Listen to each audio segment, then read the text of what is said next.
Welcome. Thank you so much for being here. This is a space to empower you all to be relationship experts, and I'm trying to teach you as many skills as I can about relationships so you can all have amazing love lives. I have a background in clinical behavioral psychology, and I specialize in relationships.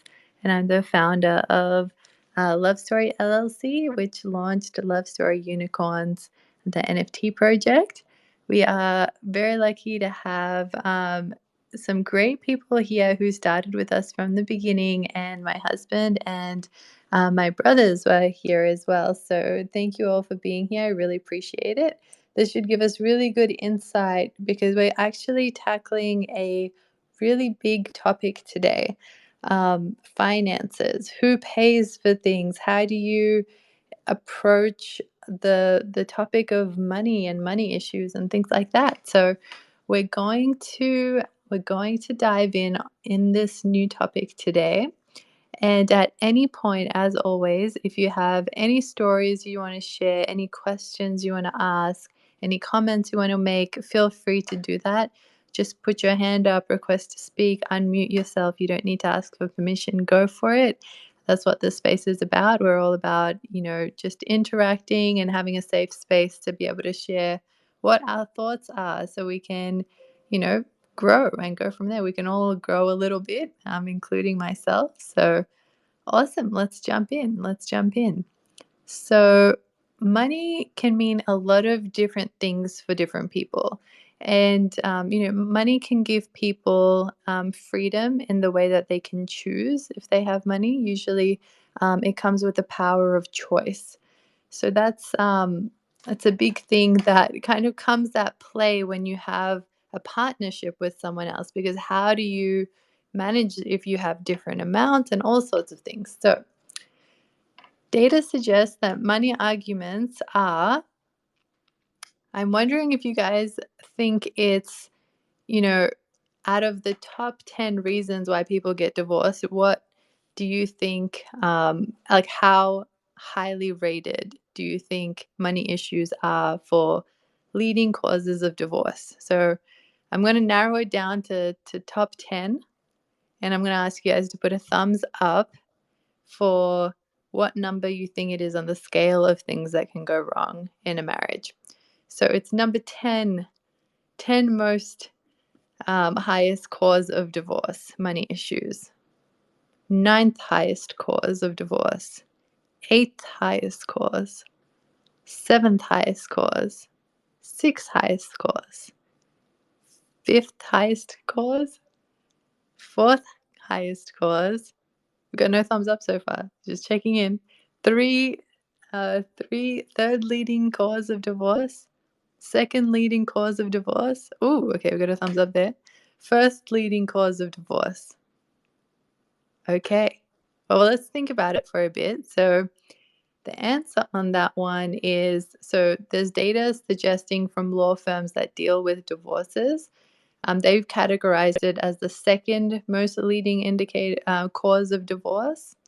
NIH, the government research, references financial problems as the leading cause. And I think in the order of it was in the top 4 or 5. In the Institution of Divorce Financial Analysts, they did a survey, so it's not necessarily, so it's just people writing down their thoughts, not necessarily they've been divorced. I'm not sure the details of the survey, but 22% reported that money issues were the reason for their marriage ending. So just summarizing all that data, we get it's pretty important. A lot of people break up over things like money, and so learning as much skills as we can to navigate this is really helpful. So let's jump into some questions to get you guys warmed up and thinking about these things. So let's say the husband controls all the money in a relationship and they're both happy with it. Do you think that's okay? Thumbs up or thumbs down? What are we thinking? Ooh, we're scared to. Oh, we got a thumbs up. Okay. Nice. Does anyone else want to weigh in? Okay, let's flip the script before I answer the question. So, we got another thumbs up. Very nice. So, okay, we got another thumbs up. Okay, very good. What if the wife controls all the money in the relationship and they're both happy with it? Do you think that's thumbs up or thumbs down? Thumbs up. Okay. Thumbs up. All right. All right. Very good. Very good. So, yes, thumbs up. Awesome. Awesome. So awesome that you're, everyone's getting the thumbs up. All right. So that's the correct answer. So, a common theme that you're going to notice through these different skills that we're learning is that when both people are happy in the relationship, it's usually not an issue because nobody's complaining, no one's unhappy. They're happy with how things are going. So, in both of these situations, as a psychologist looking in, I wouldn't create any issues out of it. If they're both happy, it's fine. So, the main problem comes when one of the people in the relationship are not happy. That's where conflict starts happening. So, we're not going to create unnecessary conflict if it's not there. But when one side is unhappy, that's when, the real issues start to creep in.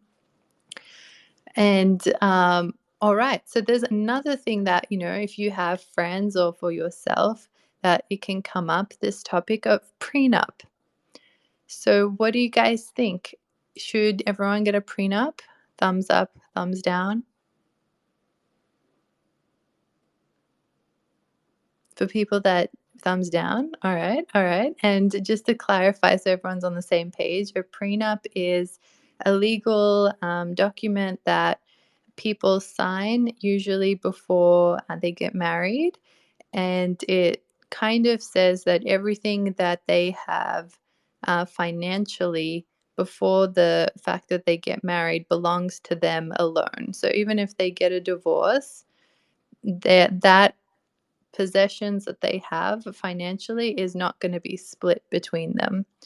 And usually, people that have a big chunk of money, or one side has a big chunk of money, this is a topic that can come up. So we've got everyone, should everyone get a prenup? I think we got one thumbs up. We got a thumbs down over there. All right. I really would really like to bring you up on the stage, one of you or all of you, to be able to just put some words to why you think that, because I think it's important. Okay. Thumbs down.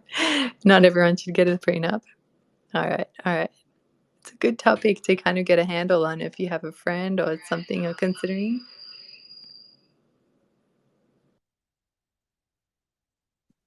Yeah, I guess the reason I don't think everyone should get a prenup is just because, like, not everyone wants one.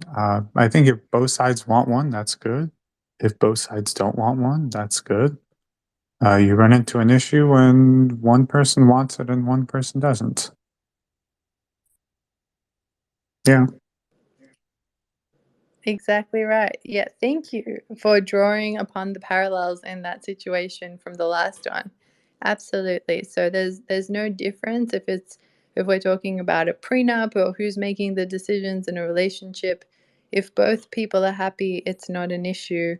Um, unless it's very obvious, something crazy, unless it's super obvious someone's going to try and take advantage of someone and everyone else can see the signs that, they're marrying a gold digger or something like that.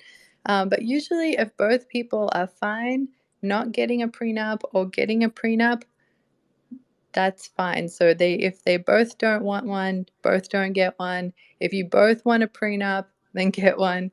It becomes a problem when one wants one and one doesn't. And then that's where we have to figure it out and kind of see what is the main motivation for wanting one, and can we get them to speak the same language and figure it out. So yes, not everyone should one if both people don't want one.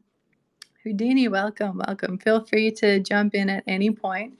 We just covered the topic of prenups. And the next topic we're going to cover is first dates. So, who pays on the first date in this day and age, in the 21st century? What do we think? Does anyone want to share their thoughts on this? Thumbs up. I see a thumbs up. All right. I'm trying to figure out what that means. So, who pays on the first date? Are we saying the guys are paying on the first date? The girl's paying on the first date? We're splitting it? How are we doing it? What do we think? Hey, good evening. How are you? Good evening. Happy to have you here. Yeah, thank you. Yeah, who pays? I don't know if this is a popular opinion or not, but unless unless someone steps up and says, I want to pay, then the boy still pays. Is that true? Okay, interesting. So if no one steps up, the boy offers to pay. All right, before I weigh in, I want to see what other people think. Anyone else brave enough to share their opinion on this one? Hello. Hey guys. Yeah, I remember watching some YouTube video and they said the guy should definitely offer. I think traditionally it was like always the guy for the first date. But I think as times get more progressive, um, as money equalizes a bit, the wage gap and stuff, I think both sides can. But yeah, I think traditionally the guy should try and offer to pay. Um, and then, yeah, I don't know. I think it's good to pay to show that you care, but you don't want to like them not even to try and pay. Like if you see you're gonna pay and then they're like, "Nah, dude, I can cover it." That's a real one. I think that's a bit of my perspective. I've never considered the pay gap or like men paying for dinner as an excuse for the pay gap before. That's an interesting perspective. That's not like all I took from that, but that's interesting. Yeah, no, I would say after the first date, after you get to know someone, then it can go pretty quickly to whatever, take turns or whatever. Love the perspectives. Love the perspectives. I'm wondering if Armand wants to weigh in on this one.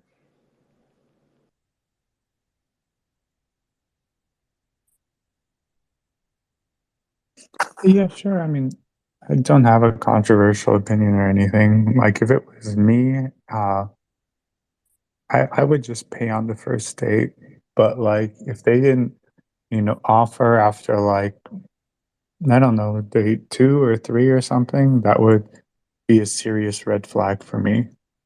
So, I know some like women just really want to be taken care of, and uh, that's just not what I'm into. I want like a equal. So. What if she was Yeah. really amazing? Like, what if she was like super amazing? Would you let it slide like 5 or 6 dates? That's a good question. If she was like really amazing, Like all I think around, I may bring otherwise it up. supportive and Yeah. otherwise all good things. Sorry, say that again. I'm saying, yeah, and like amazing, like she's supportive and she's nice and she's helpful other ways or whatever, but she just assumes she's never gonna have to pay. Like maybe it's a cultural thing or something. Yeah, I hear you. For me, I'm not sure it would be a deal breaker, but it would for sure be a red flag because it means that, hey, in our values or something, that part is different. So, Yeah, I mean, that's I would, fair. yeah.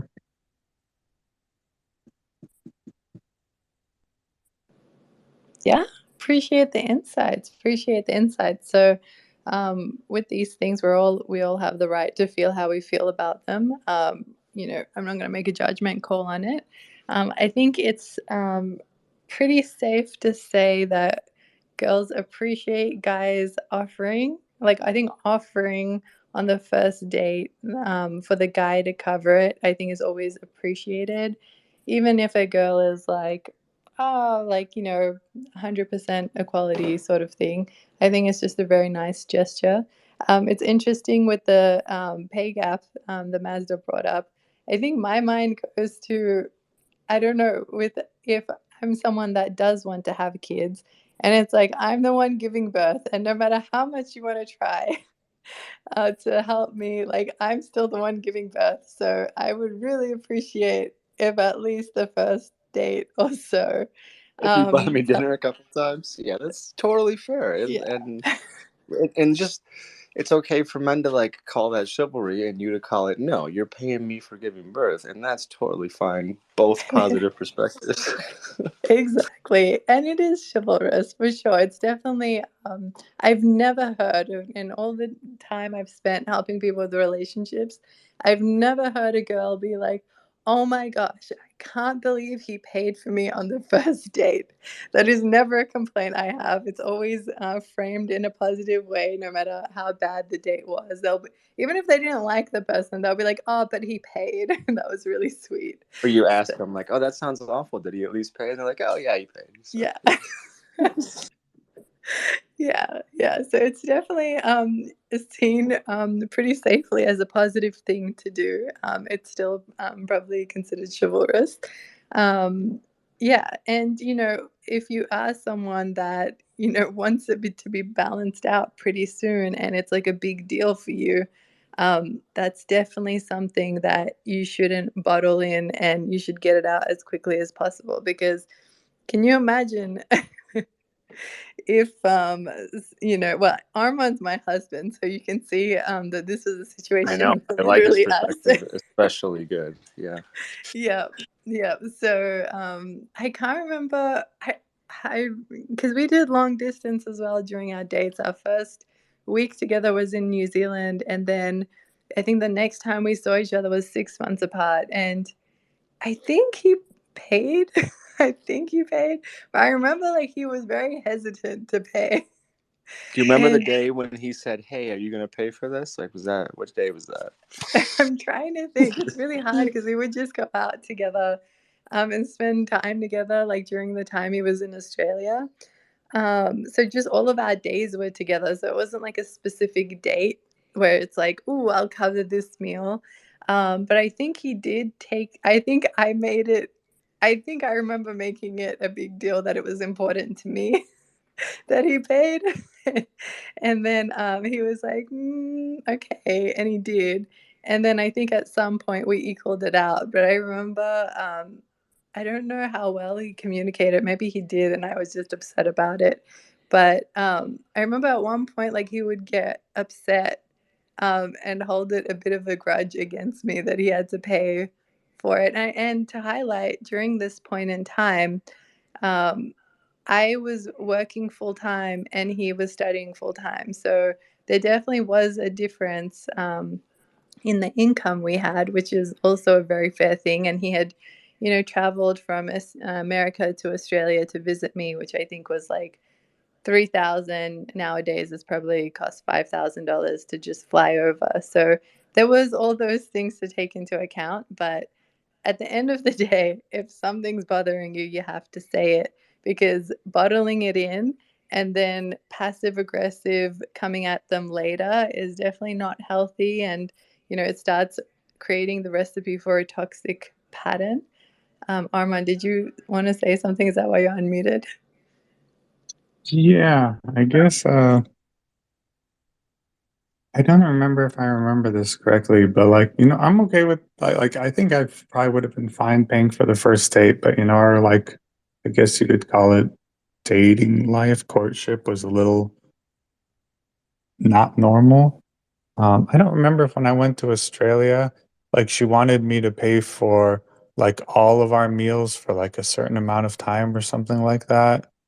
Uh, but yeah, whatever arrangement it was, I was just, it was, I was definitely kind of not the most okay with it.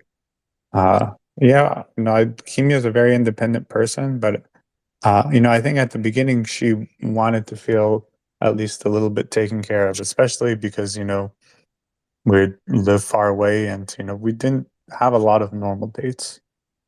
So, Yeah, you're right. Thanks for filling in that in. Yeah, I think it was like the first 2 weeks of you coming, or like that first trip, or at least a week, I was like, I would like you to pay for everything.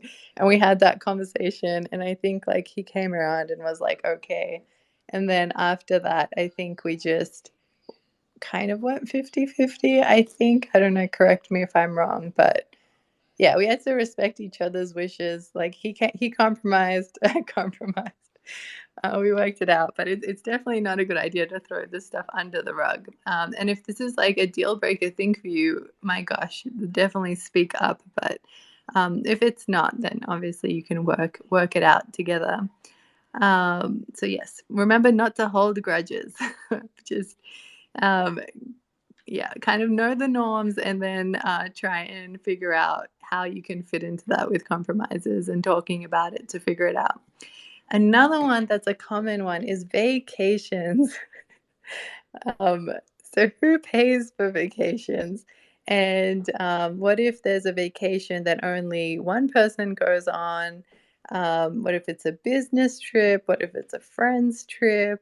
What if the person doesn't feel like going on a holiday, but you really want to go to this place and they go with you? How do we navigate who pays for vacations? Does anyone want to tackle this beast and give their input on what they think? The only one that sounded weird was something about who pays for the vacation. Like, if I'm not going on the vacation, I'm not paying for your vacation. Like, that's crazy talk. But the rest, there's something to talk about there, probably. Interesting. Love that. Love that. I love that that was a standout for you. Anyone else have any standout feelings about who pays for vacations? Okay. I think it's a little bit. Can you hear me, guys? Hello? Yep. I can hear you. Oh, yeah, okay, good. Dude, I think it's so hard to decide because it's like, what if one person likes to go on vacation more, or there might be more opportunities to do that, or maybe their family just travels more together. Like, there's a lot of situations where it could be unfair.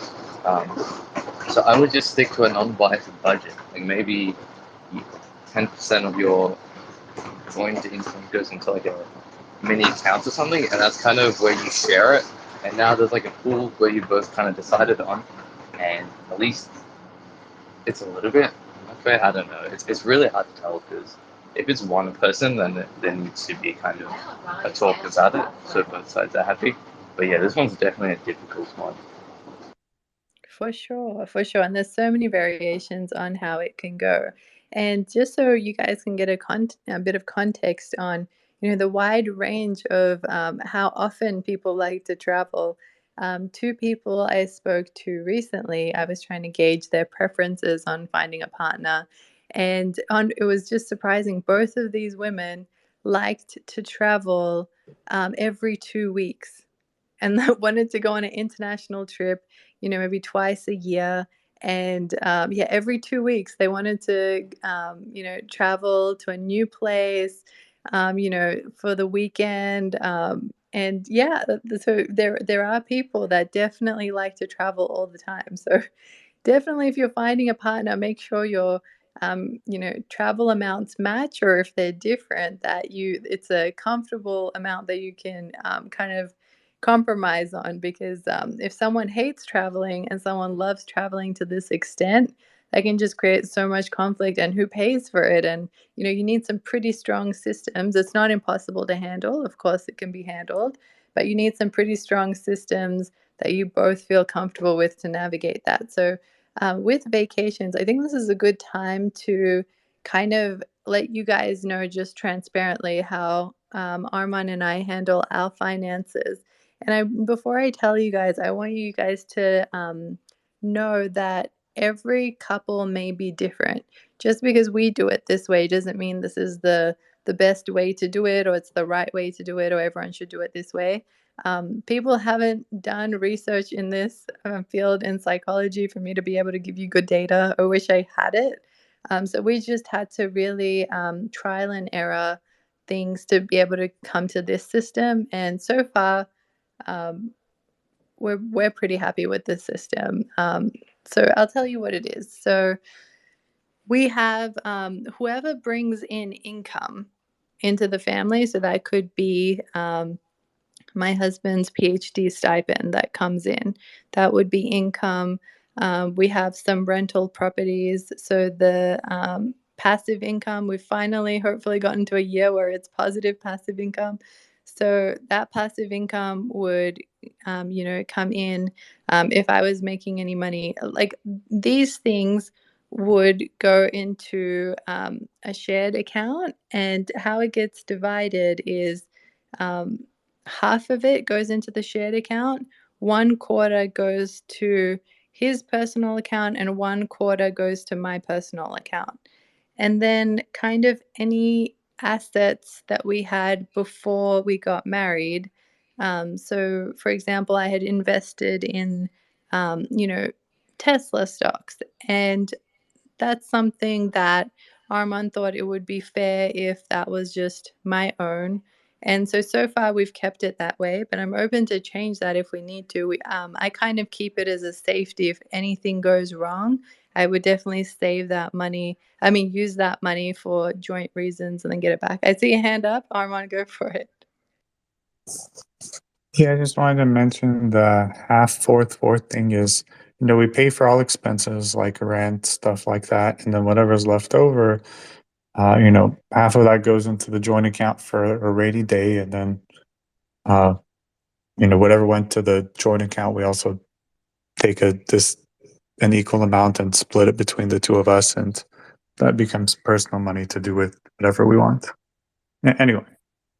Yeah, and like a important aspect to having like a big joint account and then having at least some money personal to ourselves is really, like, that aspect is really important, and I would encourage that. So, not sharing all of your money completely, because sometimes you want to do things that the other person just doesn't value as highly. And as we learned like weeks ago in week 1, love languages, no two people are identical. So you're going to have some different views. And, it's very, very likely that there's some different views of how you value things will also be related to money things.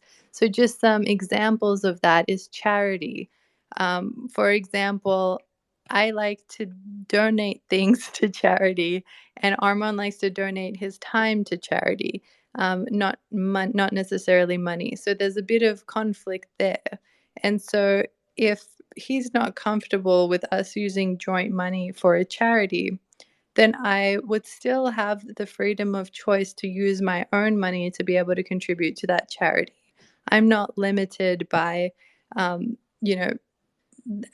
all the funds that we have. And that's why if everything is shared, then it can get dicey with how you spend it, because you have no money that's your own if someone puts their foot down of saying, I don't want the money to go this way. Another thing, kids, might have different views on should they go to private school, public school. If one of us has school debt, who pays for that? So in our situation, I think I paid for most of my school debt, but I remember that Armand actually was very nice and paid for 9,000 of my school debt, or it was from the joint account. I can't remember. But that was just a very sweet gesture. Maybe I didn't have money at the time that was liquid and it was in Australia or something like that, but there was something like that where, how do you cover school debt? And that might be something that someone might be like, absolutely not. That is something you have to pay on your own, or, those sorts of things. Or if someone gambles, if everything is in one big pool, that can get very easy to use it all. Or, if people use a lot of money because they love buying things and they don't make the best decisions. That's also something that can be problematic if everything's together. When everything's separate, with some couples that I've helped, they've tried religiously to keep everything 50-50. Like the rent or mortgage, the bills, like everything they pay for is 50-50. And that That sounds horrible. Sorry. Yeah. Good Oh. call. Good hate call. talking about money. I hate money. That's why I would just pay for dinner. Sorry, I couldn't talk for a while. Anyway, I don't hate to interrupt. No, I love that. Yes, yes. We definitely want to reduce money problems. So that's one way of doing it, by covering it. But as long as you're happy to cover it without holding a grudge, then that's great. So yeah, so as you said, Houdini, absolutely. They were just, having so many issues with paying 50-50 because from memory, one of them worked full time and was kind of like striding into their career. The other one was studying and working, and they would have different amounts of money. And one is like, I want you to pay for me, and like the other one is like, but this is not fair. And like, if you want to buy this really cute a dresser, like, I don't want that, or I want the cheap one. Like all sorts of things. Yeah, go ahead, Eugenie, if you want to jump in. It's just not like, so they're both motivated to do the 50-50, right? This is the problem. Like they both want the 50-50. That's Well, a good. great point. Yeah, Then yeah. trust So each other to like self-regulate, like don't even talk, don't even ask about it. Yep. Yeah, so the thing with this one was you hit the nail on the head. The guy in the situation was happy with it. The girl wasn't.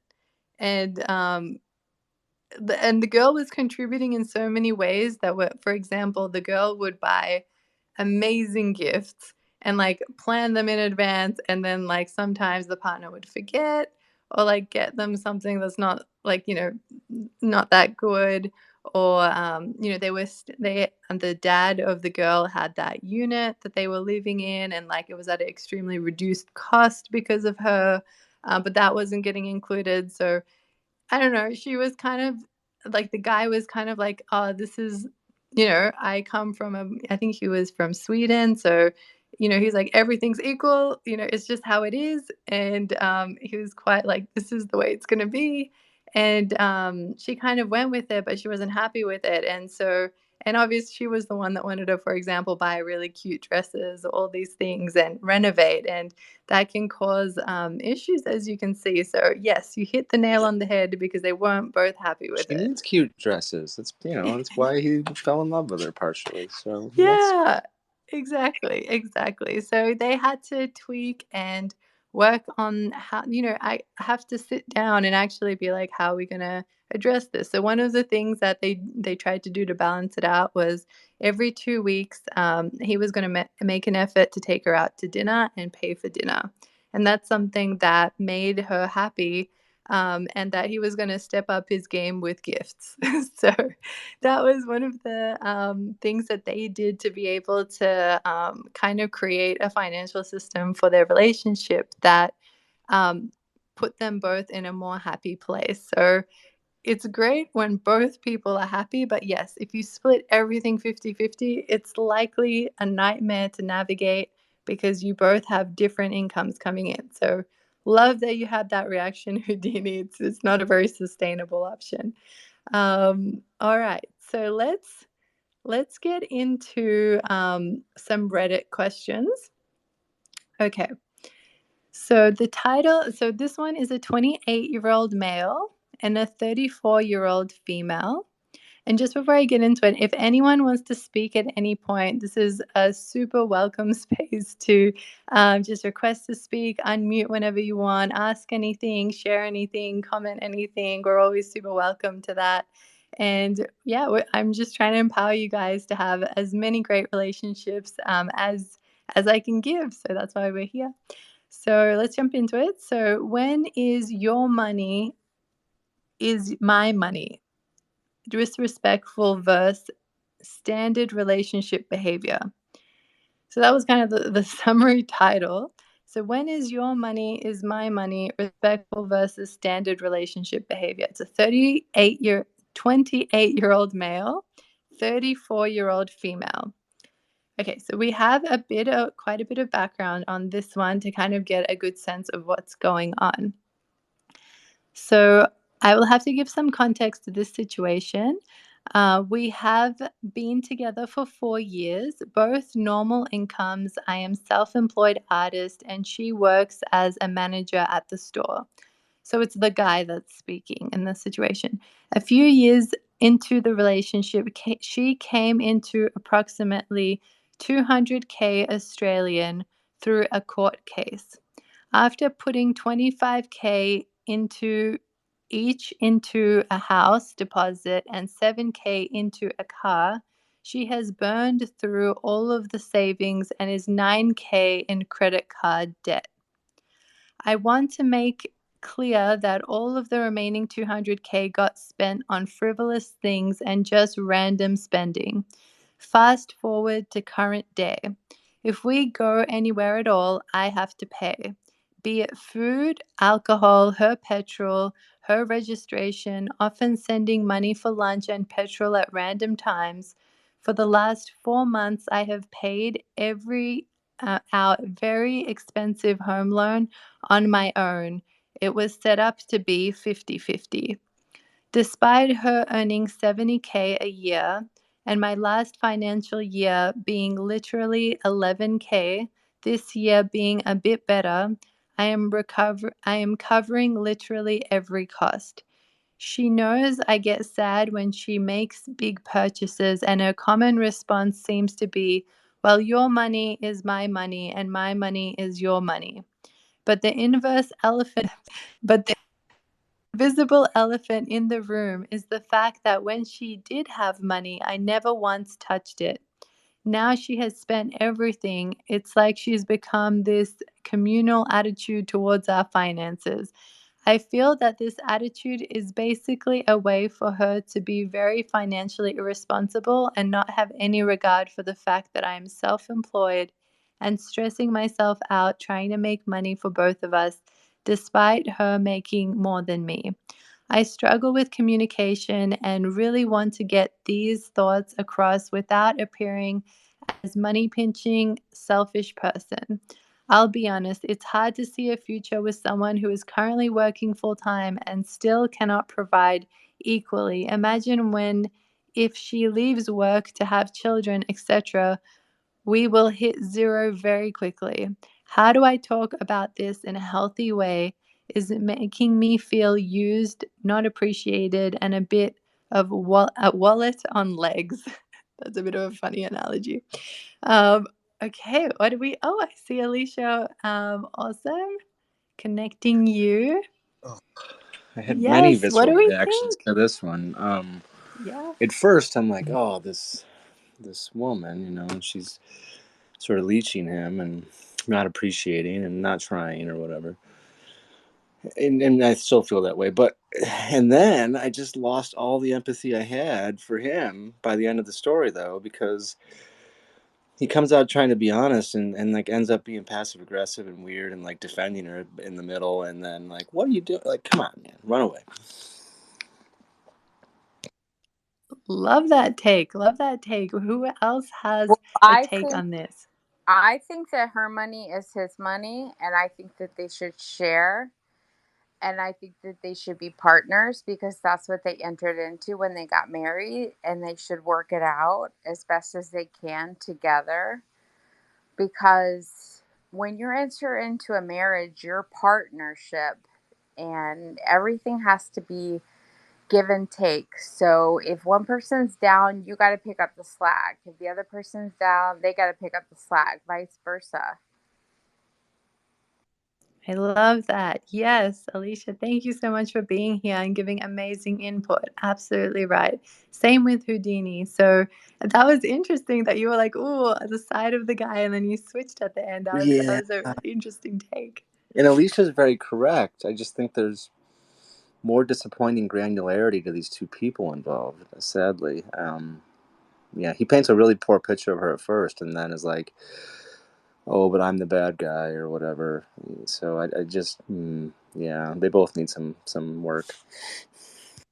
Yeah, absolutely. So it seems like they're 4 years into this relationship, and at 2 years, she got this 200,000 K Australian that she used up. So, and at the end, it seems like he hasn't had this conversation. So imagine 2 years of struggling with finances and not saying one word and seeing her spend all of this money on different things. and him only making 11,000. It would have been great if the woman in this situation was able to see some of the signs of him being upset. Obviously, it's, you know, highly recommended for you to speak up when you're upset. That's, you know, when you speak that we can the conversation and make it better. But there was 2 years worth of probably tells and passive aggression comments, and you know, I don't know how transparent they were with how much they were making. Did she know that he's only making $11,000 while he's making 70?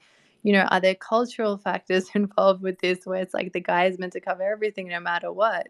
You know, they don't seem to have talked about budgeting at all. You know, he seems like he wants less things spent on what he classes as frivolous, but he's not said anything. So this Reddit post is a great start for him to really step up and express his feelings, which is so important. Please don't let it get to this state of 2 years of worrying about something like this and it adding up. They have houses together. Like, there's a lot of they're bound in a lot of ways, and if they are married, I'm not sure, but if that's another way they're bound. So they really need to address things as quickly as possible. So I think he's getting to the point where he's like, I'm not sure if I should be with her, or how do I continue this in a healthy way and not feel like a wallet on legs. So please take from this one is, if you're feeling frustrated about finances, please bring it up as quickly as possible. We don't want this to build up, because as we said at the start of the Twitter space, money issues are one of the leading causes for divorce. And one of the biggest things is we just keep throwing it under the rug and secretly feeling upset and coming out passively. And so if you notice your partner being passive, or if you notice yourself being passive, that's a great moment to call it out and be like, okay, that sounded passive. What is it that I'm really wanting? Unpacking what it is that you're really wanting, and then speaking directly in the future and doing the thing that that person wants, that is upset. And one of the earliest skills we learned in the last few weeks was, how do you figure out how to resolve issues when both people get upset? So we know, I've said this statistic quite a few times. So whenever your heart rate goes over 100, or if you're really over 80, there's less than 10 chance of you resolving an argument. Even if you're right, even if you have the best points, you're just not physiologically in the right mindset to be able to convince the other person. So you're probably really riled up. Your tone is like, attacking them, and they're already going into defensive mode, and they're already trying to protect themselves, and you're just not in the right conversation to be able to resolve it. So when it gets heated like that, it's if you can't bring it down, just say, look, I'm going to be back in 20 minutes to continue this conversation. I'm just going to distract myself.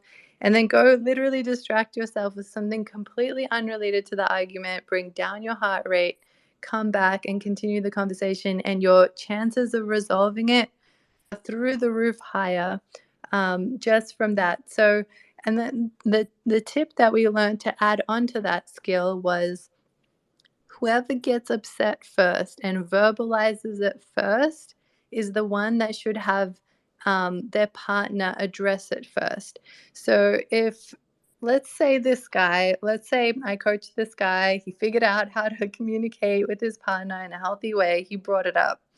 And imagine his wife or partner, says, oh, well, how dare you? Like, I'm so upset that you would even feel this way. I thought we were partners, and I thought all of our money was shared, and I just feel abandoned, and I feel like you're not my teammate, and I'm just really hurt that you would say something like this, okay?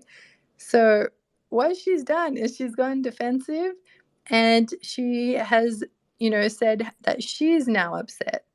And, we have just as humans, we can very easily fall into this, including myself. My husband is like more aware of these things now, so he can call it out when he's like, I got upset first. And then and then I have to like backtrack and be like, you're right. We should resolve you first before I get upset about whatever I'm upset about. So even happens to the best of us. It's we're all working on these skills to improve them. They don't just come overnight, or if you've heard it once, it doesn't just magically happen. You have to practice it. But so in this situation, if he's bringing it up first, she should know her role is to be able to find a way to make him feel heard. So, I hear you, summarize what he's saying very briefly, be like, I hear you, you're upset because you feel like it's all on your shoulders. And, you're making much less than me, and that's really adding to this feeling. And then, be like, what do you need to be able to feel better about this situation? And maybe he says, I don't know, I only need you to pay for date nights, once a week dinner. That will make me feel so much better. Like, we have no idea what he would actually appreciate right now. So figuring out what that is, and then, saying, okay, let's do that, or find a compromise to be able to do that. And then if she's additionally upset about something else, then she can be upset once he's done, and then he can go into supportive mode with her. So when two people are upset, you're not going to get anywhere. You really have to take turns. So taking turns really helps you resolve problems quicker. Okay, let's end with a fun one that I found. So it's a 21-year-old female and a 22-year-old male. And the title goes, "My girlfriend doesn't want me to have a silicone wedding ring." And the background on this one, it's kind of related to finances, but not so much, I'll admit. So the background is, my partner and I recently had a discussion about wedding rings. She told me which one she would like to have and that she's fine with not having a diamond ring, but it should be durable and pretty. I told her that I would like to have a silicone wedding ring for me. She would still get the ring that she wants to have. She told me that she doesn't want me to have a silicone ring and that it's really important to her because of appearance, durability, and symbolism tradition. Also, she thinks that it would cause a lot of sweat underneath the ring. Is it okay for me to have a silicone ring as a wedding ring, even though my girlfriend wants me to have a metal ring? My reasons for wanting a ring made out of silicone is for finger safety, comfort, it is less likely to be stolen, and not as bad to lose. I have to add that we're not in a fight, but rather in a disagreement, and it will not be a deal breaker. We're just looking for opinions regarding this situation. What do you think about this? What if you had a friend who came to you with this? This sounds I super would healthy. automatically say, do what you want to do. Come on, seriously. Just do whatever it is that makes you happy. Honestly, if that's what makes you happy, then do it. If you want a silicone ring, if that's what's going to make you happy, then do it. Why not? Maybe I understand why maybe people make it so difficult to just decide what's best for themselves. yeah, and maybe there's a compromise where there's like a fancy one that you wear to, when you have to dress up or something. But normally you just have the normal silicone one. Yes, those are great points. And I guess in this situation, because if the girl would buy the ring, I guess she's happy to pay for a nice fancy ring. But yeah, that's what a creative solution to buy. He can wear the silicone one that he wants all the time. And if there's particular places where appearance and tradition and things like that are important, and she's willing to pay for it, from her own money, maybe he would put the foot down if she wants to pay for it with the joint account money. I don't know how people decide to pay for their rings, but probably from your own money, if she wants to do that, it's that important to her, it could be done. But yeah, what Alicia was saying too, sometimes we can make things complicated, but you know what? We all have our random things that we get upset about. When we marry someone, everyone has their thing. So if it's the same thing, that's fine. we can figure it out. And maybe another creative solution is maybe she can pick the color that she wants, or maybe it can have something printed on the inside or on the outside, or yeah, all sorts of things. So I'm glad to hear it's not a deal breaker. I would get concerned if they are thinking about breaking up over something like this. It just shows that they haven't really practiced the skill of being able to resolve problems and figure out a compromise and realize that, the other person's great qualities are worth it more than this ring situation. You'll laugh, but actually I had a client who it's actually pretty funny. So they were going to get married in 3 different locations because they were from all over the world. And the first ring that this person got was from the partner's grandmother. So it was a grandmother ring that got passed down. It wasn't a cheap ring. It was an expensive diamond ring, but it wasn't her style.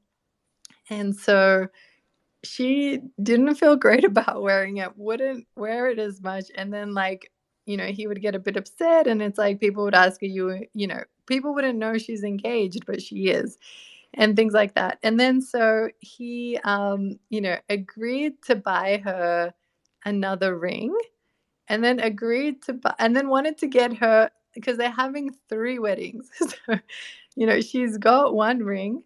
He's agreed to buy her another ring and wants to get her a 3rd ring for that last wedding that they're having in that different country. So she's getting 3 rings, and she was furious because this is what happened. He was meant to have the funds to pay for the 2nd ring in his budget and by a certain deadline. And I think they were talking about finances, and he completely forgot to allocate funds for this 2nd ring in his finances for the year. And she felt like he completely forgot.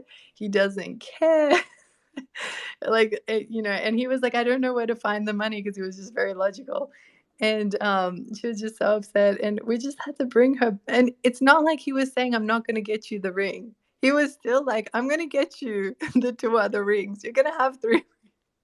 So we just, and then I had to bring her down to earth that, look, you're a girl that's getting 3 engagement rings. That's insane. That's way more than most girls.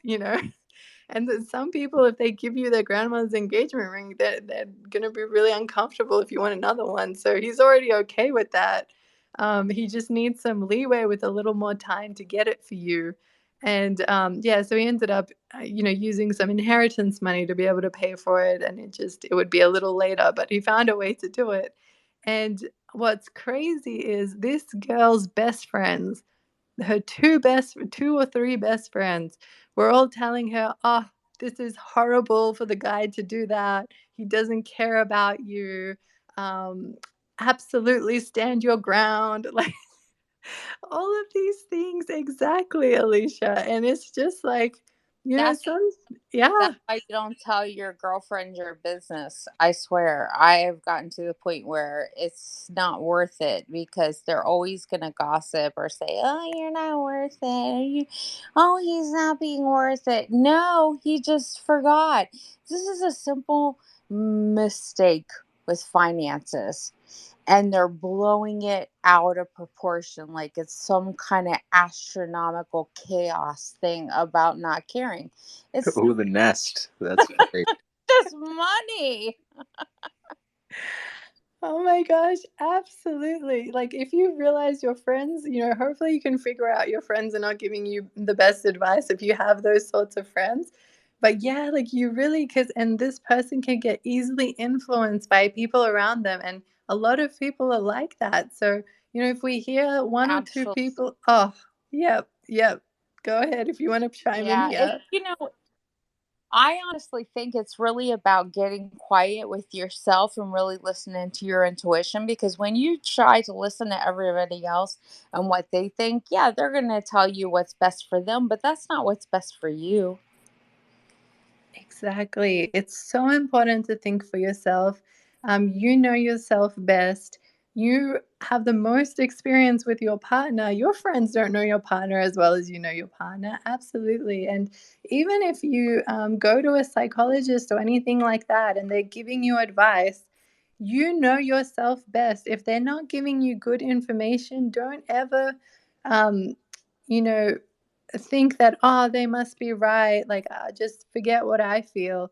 Your feelings are so important, and there's probably a reason for why you're feeling like that. So definitely don't just take people's word for it. Think for yourself. Make sure things make sense for you, because whatever decision you make, it's your choice at the end of the day, and it's your consequences at the end of the day. So even if you said, my best friend told me to do this, or my therapist told me to do this, and then your relationship breaks up, or whatever happens, you made that choice at the end of the day. No one else is going to have to pick up these pieces the same way you are. So always, no matter who is giving, sometimes it's parents. Oh my gosh, we have brothers, sisters, all sorts of people that, can maybe give us best intentioned advice, probably, even if they really love you, but like they just may be giving you bad advice.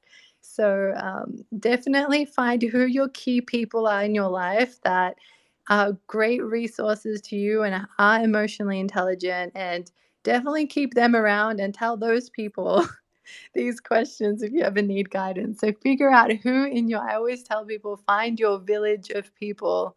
And Oh yeah, I yeah, agree. I agree with that because I have 4 sisters, and let me just tell you, Gossip City. I don't tell them nothing because I know that they're gonna be blah blah blah blah, blah, but you don't do this and you don't. No, I don't tell them nothing. It's not their business. It's my relationship. It's my life, and that's that. Period. And we need to do that. We need to stop letting other people try to decide what's best for us, because we know what's best for ourselves. And if we don't know what's best for ourselves, then we need to rethink, get centered, and look at our heart and Fix your shit. yeah, what is best for us? What is best for me? What is best for my life? absolutely, absolutely. Um, I couldn't agree more. You really have to make sure that you are making the right decisions that make sense for you, and creating that village of people that, if you do need guidance, they are a good resource, to be able to give you information that can help you make the best decision. Um, yeah, yeah. And, with finances, such a, topic that we all want to avoid because it's hard and uncomfortable and it makes people upset. And it's obviously data is showing it's, a leading cause for divorce. So we're all like, want to shy away from it. But imagine if now our parents or, our coworkers or our sisters or our friends are saying, your finances need to be split this way, or like you need to have it this way. That's why I put that question in the beginning of the space is, if the wife is making all the decisions about money, or the husband is making all the decisions about the money, and they're both happy, is that okay or not? And the answer is it's okay, because both people are happy with it. It's only an Exactly. issue. I was Yeah. just going to say that if they're both happy, what's the problem? Hello. Yes, yes. And so sharing, what your situation is, and then, for example, having a sister weigh in on, "Oh, that's so controlling. Why do you let him do that to you?" And like all these things, that's just created conflict out of nowhere. Absolutely. And Yeah. it will create chaos too, chaos in your life. Oh, yeah, it will. Don't follow other people's, thoughts for what your life could be, because there's a higher power up there and they have a agenda for what your life is going to turn out like, and you really have to focus on what you want and what's best for you, because so many people will try to tell you what's best for you. Don't listen. Yeah. Yeah. Exactly. Exactly. And sometimes you might get upset over something, and because it's really triggered something that you've had in your past, and it's just amplified, or for whatever reason you're just super upset about something. And sometimes you need, that right information at the right time to guide you, to be like, okay, let's take a step back and realize, like, what's important right now, who's important to me, what do I want exactly? So figuring out what you want, that's one of the best gifts you can give someone else, if you know what you want, because it makes the other person's job so much easier. Now, all they have to do is say, yes, I'm going to do it for you, or, okay, I can't do exactly that, but I can do this.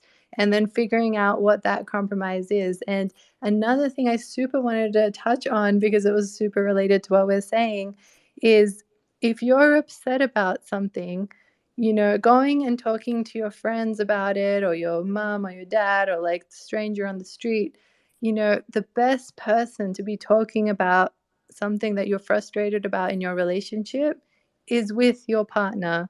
So if you're upset about, the topic today is finances, if that's something that you feel is unfair, or you really wanted to make a decision, or you really wanted to make that purchase, or you really wanted to make that investment, and you felt like your partner held you back, or you really needed support in that moment, whatever it is that made you upset, the first person that you should go to is your partner, and share with them that made you upset, and try and resolve it. And if you realize it's not really getting anywhere, then go to the person in your village that, can give you good information on how to navigate that. But you're going straight back to your partner to navigate it. You're not, figuring out this whole story and amplifying it with other people. Like, you're getting information, you're figuring out what makes sense to you, and you're going back and figuring it out, and figuring out what you want. So for anyone here, like, I am a helpful resource for information in your village if you ever need it.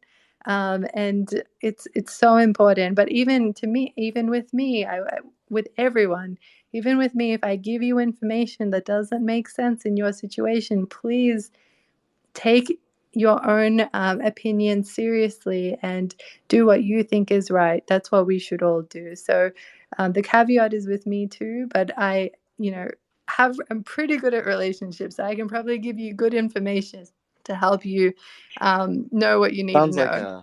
Sounds like a not financial advice thing at the end of like a token pitch. But no, I'm just joking with you. It's use your own brain, do your own research. Yeah. It's not financial advice is a very helpful thing. They should, clearly say that in therapy. I think psychologists should very clearly say that, because sometimes they come across like, I am right, and it just gets amplified when people diagnose people, and they become into this position of power. And just having been in that field, and stepping back from it, and choosing to not call myself a psychologist and not be licensed and be a relationship expert, just, I appreciate that more healthy balance, that the best person that knows ourselves is ourselves, and other people can just give us good information, and we can use that to make our own decisions. So yes, thank you so much for listening. I appreciate you guys being here. Hopefully you learned some more about relationships, and we're here every week on Thursday. Whenever anyone has, something that they want to share themselves, we're all here as your village too, to chime in and be supportive. So, and send you back to your partner to figure it out usually, unless it's, abusive or something like that. We're not going to do it if it's abusive. But yeah, thank you so much for being here. Does anyone have any comments, questions, anything they want to slide in before we reconvene next week? The floor is yours. Thank you for not being a psychologist, Miss Unicorn, and No, appreciate your openness. Yeah, I think that she's wonderful. I think that it's a great addition to the space. And I think it's a wonderful thing with helping people with relationships. I mean, who doesn't need help, especially in these days, especially when we're bombarded with social media and what our parents think and what our spouse thinks and what everybody else thinks. And sometimes it's just a matter of taking a moment and just getting in a quiet spot and being centered And and it's hard. It's really hard when you've got everybody coming at you with all kinds of different opinions and things. It's also really entertaining and funny. I mean, I didn't really come for No, it is. entertainment, or I mean, didn't really come for relationship advice, but I enjoy it still. So yeah. Like reality TV, like Yeah, what's that his whole name? aspect of Spaces, What was 100%. This his is a name? great part of that. Yep. Thank you so, so much, you guys. I really, really appreciate that. Thank you. We try, it's so important to also keep it fun and lighthearted because, that's the best way to learn. I wish school was like that. So, absolutely. Thank you so much I for thought it appreciating me. Jerry Springer. I know this is what you were thinking about, right? I mean, that's a great reference. No, but yeah, Yeah, like a right? little bit of that. Not that, but like a little bit of that. We need some memes up here fighting. I'll get Cece back in here, Unicorn. We'll rage it up for him. Hi everyone. I appreciate you. Hi, how you all doing? Hello, hello. Happy to have Hey, you what's up? on. Thank you. I'm happy to be here. How are you doing? Doing well, doing well. Did you have any comments or questions or stories that you wanted to share? Well, I'm really glad I found this space because I've been having relationship issues. I don't know if it's from me or it's from my partner, but I'm really glad I found this space because I think it could help me a lot. And we're so happy we found you because that's why we exist. So thank you so much for being here and speaking up. I know it also takes bravery to get up here and speak. Is this something that you felt comfortable sharing on this session, or do you prefer to come back next week and future weeks, or Well, how do this you feel? is my first time being here, so yeah, I think I could share. Mm-hmm. Well, my last relationship, I'm actually single at the moment because getting in the relationship, I don't think I found the one for me, or maybe I have and I wasn't really committed. I know I have to be really committed, and I don't think I had that in me. But my last relationship was great. It was fun. She was a very lively person, very cheerful. She made me happy. Yeah, but it didn't end the way I expected it to. It ended very badly. And after that, I've been having maybe second thoughts in relationship. I've been thinking maybe I'm not just ready. So I don't know because sometimes I just be in my room because I stay alone. Sometimes I'll just be like, okay, I need someone. I need to be with someone. But on a second thought, I'll be like, what if I screw this one up? What if I mess this up again? So I don't really want to be a bad guy in anyone's story. So I don't really know what to do right now. You know what I think, honestly? I think that you need to just sit and trust yourself because it sounds like to me that you made the decision to end the relationship for whatever reason and that ended and you're having second thoughts. But I think that you need to just look at what is best for you. What is it that you want truly? Because that's what really matters. We can't sacrifice our life for other people. We have to learn that it's our life that we're living, and it's important that we follow our dreams and our path. And those that are going to come are going to come, and those that aren't. I mean, that's just the way it is, especially if you have a dream. Okay, thank you. There was this girl because I'm still in college right now, and there was this particular girl that I really liked her. I liked her a lot, and then I finally got the courage to tell her how I felt. I told her about it, and she didn't exactly. I told her I've had the feelings for her for a very long time. It was over like 4 years. We've been friends for 4 years, and I don't even know how I fell for her. It just happened. Like 1 second, I'm just thinking about her. Like she's always on my mind. But then I told her about it, and she came over to my place. We had a date, a dinner date, and we spoke, we talked, and she was like she wasn't ready for a relationship at that time. But she really liked me too. That was what she told me.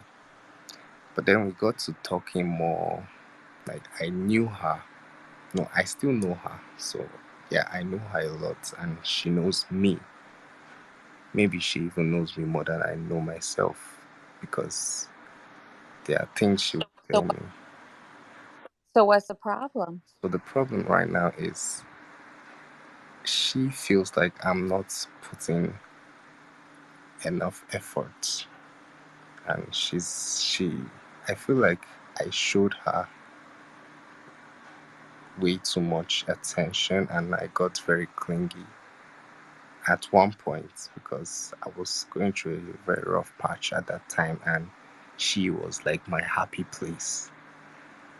But then we weren't really dating at that time, we were still just friends. Then I was trying to like pressure her into the relationship, and I think that spoiled things. Do you love her? Yeah, I'm mad over her. I can't stop You're thinking clearly You mad over need to her. You're so in tell love. her. of thinking. Tell her.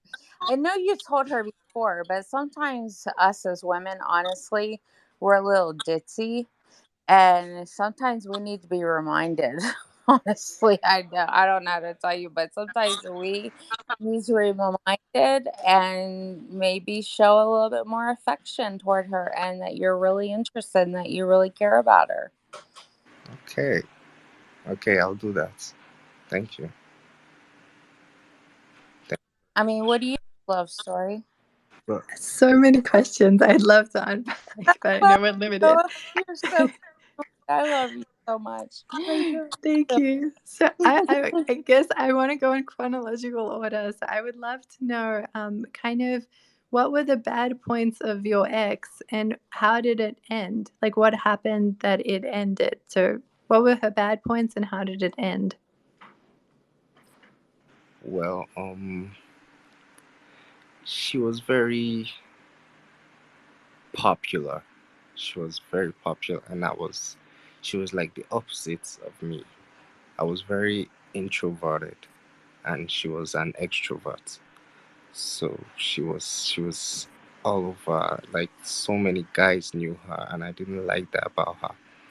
And then I felt like the relationship was one-sided because I was always the one putting in the effort.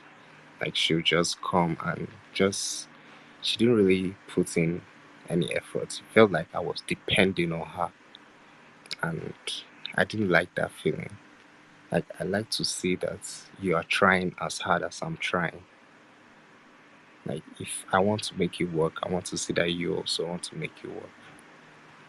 And that's how it has been going for me. So it got to a point where we were dating and I actually felt ill.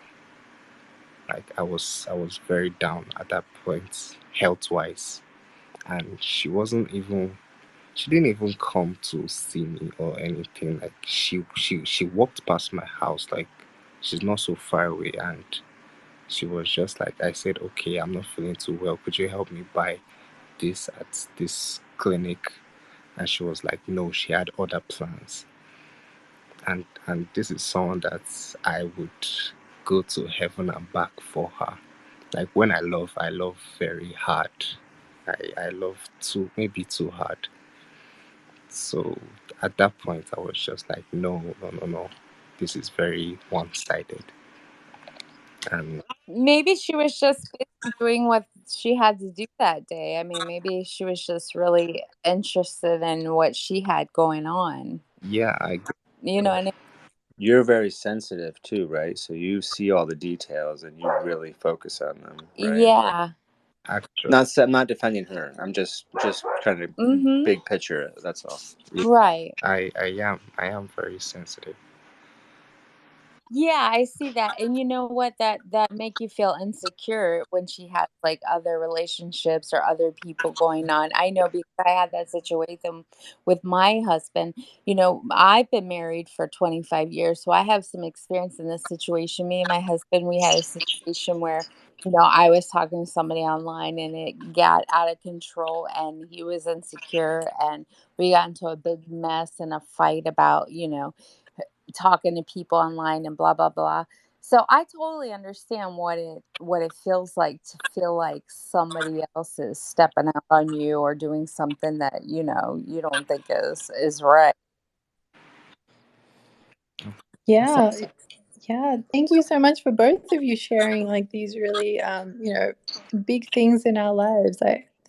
I'm just so impressed by your emotional intelligence, you guys. So my way in on what you shared so far is yeah, it definitely as soon as you said, I'm introverted, she's extroverted, naturally, I know, I just want you guys to know too, from everything science has found so far, there's two kind of overall beliefs that's out there in society. Do opposites attract, or birds of a feather flock together, sort of thing. And what science has found, which is contrary to normal belief, is that the more similar we are, the less likely we're going to have arguments because we get each other. And so, the more similar way we are in more things, and especially things that are important to us, the higher the likelihood of our relationship lasting, and in as many ways as possible. So, even though you're naturally introverted and she's naturally extrovert, there's going to be some natural conflict there. And some people's hesitation with this research is, oh, but it would be boring if you just find someone like yourself. And the response that scientists have to that is, there's no two people that are identical. Trust me, you'll have enough things that are going to be different that you'll have to sort out. But if more things are similar, and especially core things are the same, at least you won't be fighting about those things. So, straight off the bat, when you said that, I was like, okay, there's just a big difference there to begin with. And just being sick, and I'm sure it wasn't just a one incident for you to feel like that. I'm sure there was a buildup of a lot of little things that led to make you feel like you were putting a lot of effort in, and she wasn't in return. And I assume you communicated along the way, and she just missed every single point you brought it up. It's really important to verbally say that you're upset about a specific behavior and give them the opportunity to correct. But assuming you did that and she was just not on your level to give back, I'm glad that you stood up for yourself, and that ended, because it didn't sound like you were feeling loved in return. And you're giving so much love, you know, to them. So you deserve that love back. So very proud of you. I personally, from what I've heard so far, obviously I don't know the whole story and I'm not you and I don't know all the details, but I don't think you got regrets there. So I see this as, a bullet dodged. You're going to find someone so much better. And then you started telling us about your friend that you've known for 4 years. And then there was a thing that you mentioned. You said she wasn't ready yet. So, I was curious, was she saying she's not ready for a relationship, or what did she mean by that? Yeah, Did you ask further? yeah, I did. I asked her, and she said she was not ready for a relationship, but she liked me enough to kiss me. Like, I was so confused, and I'm still confused, honestly, because That's so confusing. When was this? How many months ago? it was I think it was 2 months ago, and we've been talking Okay. since. It was last month where I got very into my feelings, and I just let my emotions get over my brain. Like, I just let my heart take over my head, and I think I overdid at that point. But before that I told her, like, I was madly in love with her, and I didn't know when it started. I literally dreamt about her. I'm not even joking, and it was very weird. But then I asked her, and she was like, no, she was not ready for a relationship. But then why did you kiss me? Like, what was that for? Yeah. Then she just Honestly, she was wanted probably to. just having fun. I mean, I know it sounds weird, but some girls are like that. A kiss is fun. It's fun for them. It's like an excitement. Yeah, So, but um, but she knows I'm really into her. She knows I'm in love with her. So yeah, why would no, but she? sometimes we don't really consider everybody else. We just consider our own. So honestly, I mean, I would think just give her some space and like just be honest with your feelings. As long as you were honest, that's all that matters. And if she didn't reciprocate her feelings to you, then it's just not meant to be at that time. I would just let it ride. I mean, there's no rush. The universe has a person picked out for you, and they're going to find you regardless. I found my husband when I wasn't even looking. And most of the time, that's when you do find the love of your life, is when you're not even looking. Wow. Well, I guess you're right. Yeah, and I'm curious, so this is a great exercise for you to practice, like, figuring out what your boundaries are and what your blueprint is in a life. So, for example, this has been 2 months that she's been aware that, you really loved her. You communicated that very honestly and very well, and we're super proud of you that you did that. Thank So you've been clear on your end. How long are you willing to wait to let her catch up and feel ready? Are you willing to wait days, weeks, months, years? If you're in the same position 5 years from now, is that okay? Yeah, I think I'll still be like presently. I'm still in love with her, so it will be till I get over her, and I don't think that will happen anytime soon because I just realized it was actually love, love. Like I've never felt this way for another person before, and I didn't know how to act at some point. I didn't know how to process the feelings at some point. Hmm. So I think it's going to remain that way for a long time. Yeah, and a helpful thing to know as well with this is, so I told you one side of the coin with similarity. So science, the biggest thing that they found with relationships was similarity is the biggest indicator that a couple will last. The other side to that coin, which I don't like mentioning often because it doesn't always end up in the best relationships, but proximity is the other huge thing that is how we find relationships and keep relationships. So, they did studies down to college campuses. How close is someone's dorm to you? How many buildings are the way and away that they are? And they found that down to how many doors away they are from you or how many buildings away from you are the likelihood of you getting with them.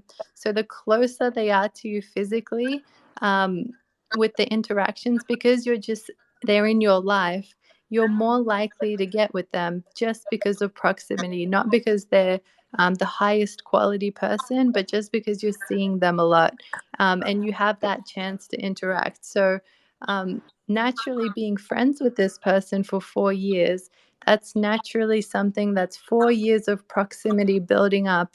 And I don't know when it clicked for you that you fell in love with her, for how much that has been. But just be aware that's a very natural human phenomenon to happen with us falling for people that we have a lot of interactions with. And that feeling will likely continue because you're still seeing her so frequently because it's as a friend. It's not like you're cutting off friendship and never seeing her again. That would make your feelings quite different, but you're still in contact. So definitely, if you're feeling these strong love feelings, that's amazing.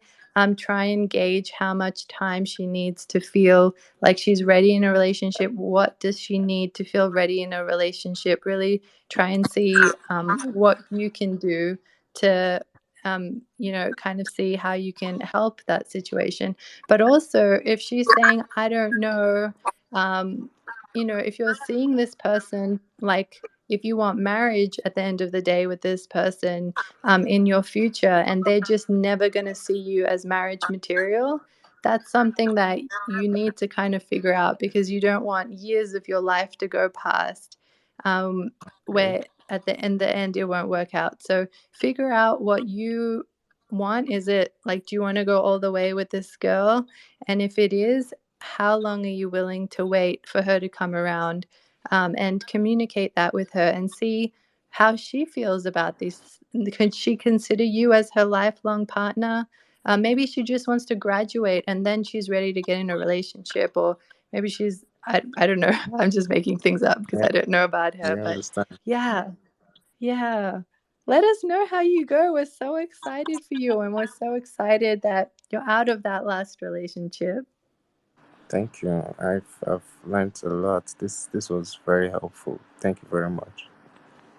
Of course. We were honestly so happy to have you, and this story just brightened, just our connection with each other, because we're all human, and all of us, every single person in this Twitter space has been rejected, has loved the other person and had them not love us back. It's just humans. We have to go through this until we find the one that's for us. And we just got to keep believing in ourselves till we find that person. And trust me, an amazing person. I know you're going to end up with someone amazing because you give so much love, and you're going to get that. So please, please go after the very best, because you deserve it. Don't settle for anyone that's not as amazing as you. Thank you. Thank you very much. I'll do that. Of course, of course. Well, we would love to see you in future weeks if you decided to come. It's always Thursdays at 8 p.m. And, we pick a topic for every week, but, we always chat about anything people want to chat with. It. They just have to unmute and speak, and we're here. I'll definitely be here next week. Sounds Yeah, great. Gwen, here, if you get with that girl, you need to talk to her. You need to say, I've been thinking about you, a lot, and I think we would make a good couple. We should go out sometime. You have to just, lay it out there. Oh, I'll do that. Thank you. Thank you very much. Thank you, everyone. Amazing. I love the support. I love that. We were able to be like an amazing village for you. So that makes me really proud and happy. And I wish you all an amazing week. And I hope you all have the love life of your dreams. And I'll see you all next week. Bye, everyone. Bye, lovely. Bye. Bye, guys. Bye.